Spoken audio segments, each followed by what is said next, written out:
କେତେବେଳେ ଥାଏ 2014 ମସିହା ମୋର ହଠାତ୍ ମୋର ଦଶମ ସରିଥାଏ। ପଢ଼ିବା ପାଇଁ ପ୍ରଥମ ଟ୍ୟୁସନ୍ ମୋର ହିରୋ 22 ଇଞ୍ଚିଆ ସାଇକେଲ ଧରି ବାହାରି ଯାଇଥାଏ। ଆଉ ସକାଳୁ ଯାଇ ଟ୍ୟୁସନ୍ରେ ପହଞ୍ଚିଗଲି କେମିଷ୍ଟ୍ରି ଟ୍ୟୁସନ୍ ଥାଏ। ବହୁତ ପିଲା ଆସିଥାନ୍ତି, ବହୁତ ଝିଅମାନେ ବି ସେଥିରେ ଆସିଥାନ୍ତି।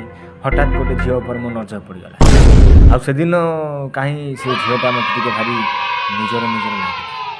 ଆଉ ମୁଁ ବି ତା ଆଡ଼ୁ ଟିକେ ଅନେଇ ହସିଦେଲି, ଆଉ ସେ ବି ମୋ ଆଡ଼କୁ ଅନେଇ ଟିକେ ହସିଦେଲା। ଏମିତି ହସ ଭିତରେ ଟ୍ୟୁସନ୍ ଗୋଟେ ଘଣ୍ଟା ସରିଗଲା। ହଠାତ୍ ବାହାରକୁ ଆସିଲା ପରେ ମୁଁ କହିଲି ଆଉ ତମେ କେଉଁଠି ତମ ଘର? ସେ କହିଲା ନାଇଁ ମୁଁ ଏଇ ବେଲତଳାରେ ରହୁଛି। ମୁଁ କହିଲି ଆଚ୍ଛା ମୋ ଘର ବି ବେଲତଳା। ଆଉ ଏମିତି କଥା ହଉ ତା ସହିତ ମୁଁ କହିଲି ହଉ ଏଥର ଯେତେବେଳେ ଆମେ ଆସିବା ଟ୍ୟୁସନ୍ ସାଙ୍ଗ ହେଇ ଆସିବା। ଠିକ୍ ଏଇ କଥା କହିଲା ଏକା ଆସୁଛି। ଖୁସି ହେଇଯାଇଥାଏ କାରଣ ମୋତେ ଯେ ଭଲ ଲାଗି ତା ସହିତ ମୁଁ ଡେଲି ଟ୍ୟୁସନ୍ ଆସିବି। ଆଉ ପାଠ ପଢ଼ା ବି ଗୋଟେ ସାଇନ୍ସ ପାଠ ପ୍ରତି ଯେତିକି ଇଣ୍ଟରେଷ୍ଟ ନଥିଲା ଆହୁରି ଆଗ୍ରହ ପଳେଇ ଆସିଲା ତା ସହିତ ଭେଟ ହେଲା ପରେ। ଆଉ ସେଦିନ 5ଟାରେ ମୁଁ ଠିକ୍ ମାର୍କେଟ ଯିବା ଟାଇମ୍ରେ ଗୋଟେ 40 ଟଙ୍କିଆ ଡେରି ମିଲ୍କ ଚକୋଲେଟ୍ କିଣି ନେଇ ଆଇଲି। କାରଣ ସକାଳୁ ଆସିଲା ବେଳେ ମୁଁ ଭାବିଲି ତାକୁ ଡେରି ମିଲ୍କ ଚକୋଲେଟ୍ ଦେଇ ମୁଁ ତାକୁ ଟିକେ ଇମ୍ପ୍ରେସ୍ କରିବି। ଆଉ ରାତି ଭରି ମୋତେ ଶୋଇଲା ବେଳେ ନିଦ ହେଉନଥାଏ। କେମିତି ରାତିରେ ପାଇବ, କେମିତି କାଲି ସକାଳ ହେବ, ଆଉ କେମିତି ମୁଁ ତା ସହିତ କାଲି ଟ୍ୟୁସନ୍ ଯିବି। ଆଉ ଠିକ୍ ସେତେବେଳେ ସମୟ ହେଇଗଲା 8ଟା। ଆଉ ମୁଁ ବାହାରିକି ରେଡ଼ି ହେଇକି ପୁରା ଚିକଣ ପାଉଡ଼ର ମାରିକି ବାହାରିଗଲି ଟ୍ୟୁସନ୍। ମୋ ସେଇ 22 ଇଞ୍ଚିଆ ହିରୋ ସାଇକେଲଟା ଧରି। ଆଉ ଠିକ୍ ୱେଟ୍ କରିଥାଏ ସେ ଗଳି ପାଖରେ। ଆଉ ଯେଉଁ ଆମର 3 ଛକି ଅଛି, 3 ଛକି ପାଖରେ ମୁଁ ୱେଟ୍ କରିଥାଏ ସେ ସେପଟରୁ ଆସିବ। କାରଣ ସେ ରହୁଥାଏ ନଳି ସାହିରେ। ଆଉ ସେ ଠିକ୍ 5ରେ ସେ ସେପଟରୁ blue colour lady bird cycle ଧରିକି ଆସିଲା ହସି ହସି। ତାକୁ ଦେଖିକି ସତେ ଯେମିତି ଲାଗିଲା ମୋତେ 440 ଭୋଲ୍ଟର କରେଣ୍ଟ ମାରିଛି। ମୁଁ ପୁରା ମୂର୍ଚ୍ଛା ହେଇଯିବି। ନା, ମୁଁ ମୋ ଧୈର୍ଯ୍ୟ ସମ୍ଭାଳିକି ରହିଲି। ଆଉ ସେ ଆସିଲା। ହଠାତ୍ ମୁଁ ମୋ ପକେଟରୁ ରଖିଥିବା 40 ଟଙ୍କିଆ ଡେରି ମିଲ୍କ ଚକୋଲେଟ୍ଟି ତାକୁ ବଢ଼େଇ ଦେଇଦେଲି। ଆଉ ସେ ହସି ହସିକି ନେଇଗଲା। କହିଲା ଏସବୁ କ'ଣ ଦରକାର ଥିଲା? ମୁଁ କହିଲି ନାଇଁ, ଆଉ ତୁମେ ତ ମୋର ଏଥର ସାଙ୍ଗ ହେଲ, ଆଉ ସେଥିପାଇଁ ଖୁସିରେ ଆଣିଛି। ଆଉ ଦୁଇ ଜଣ ଏଇଭଳିଆ ସବୁବେଳେ ଟ୍ୟୁସନ୍ ଯାଉ। ଆଉ ଟ୍ୟୁସନ୍ ଯିବା ଟାଇମ୍ରେ ମୁଁ ଯଦି ସିଏ ପହଞ୍ଚିଲା ପରେ ହିଁ ମୁଁ ଟ୍ୟୁସନ୍ରେ ପହଞ୍ଚେ, କାରଣ ସେ ଗଲା ପରେ ମୁଁ ତା ପାଖରେ ବସିପାରିବି। ଆଉ ଏଇଭଳିଆ ହେଇ ମୋର ସବୁଦିନ ତାର ମୋର ସାଙ୍ଗ ହେଇଯାଉ।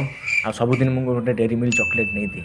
ଆଉ ମୁଁ ବହୁତ ସମୟ ଭାବିଥାଏ କି ତାକୁ ମୋ ମନର କଥା କହିବି ବୋଲି, କିନ୍ତୁ ସାହସ ହয়ନି, କହିପାରେନି।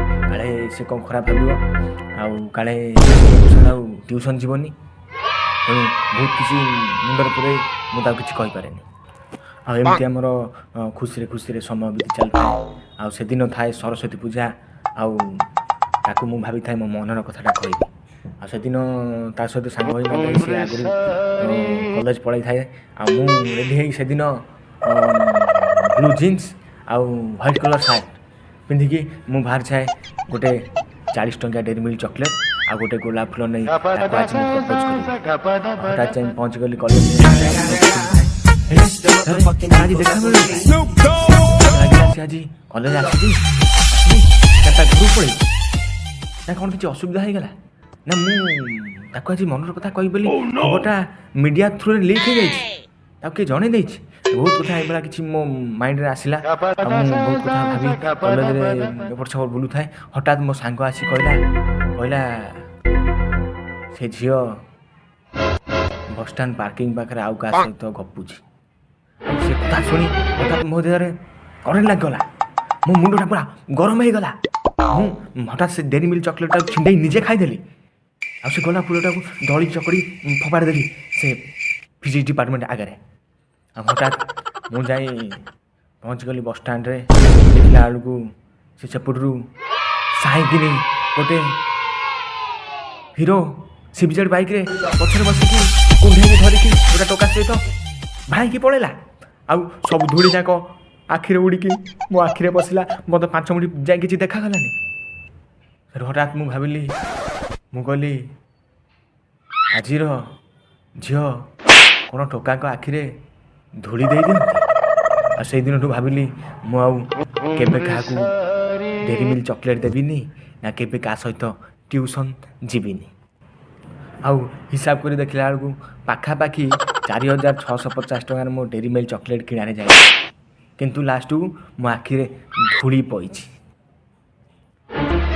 ଏବେ ମୋର +2 2 ବର୍ଷ ସରିଯାଇଛି। ଏବେ ମୁଁ +3 ଆଡ଼ମିସନ୍ କରିଦେଇଛି ଫିଜିକ୍ସ ଅନର୍ସରେ।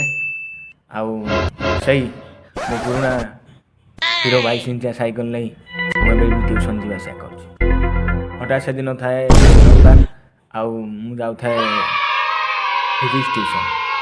ହଠାତ୍ କଲେଜ ରୋଡ଼ ପାଖରେ ଦେଖା ହେଇଗଲା ପୁଣି ଏକ ସୁନ୍ଦର ଝିଅ। ଆଉ ସେଦିନ କାହିଁ ବି ପୁଣି ଥରେ ସେ ମୋତେ ନିଜର ଲାଗିଲା। ଆଉ ସେଇ ପୁଣି ଏକା ସାଙ୍ଗେ ଟ୍ୟୁସନ୍ ଯିବା ଭାବନା, ପୁଣି ଡେରି ମିଲ୍କ ଚକୋଲେଟ୍। ପାଖାପାଖି ଏଥର ମୁଁ ଭାବୁଥାଏ, ଏଥର ମୋ ଡେରି ମିଲ୍କ ଚକୋଲେଟ୍ ବଦଳରେ ଧୂଳି ମିଳିବ ନା ଆଖିରେ ଲଙ୍କା ପାଣି ମିଳିବ।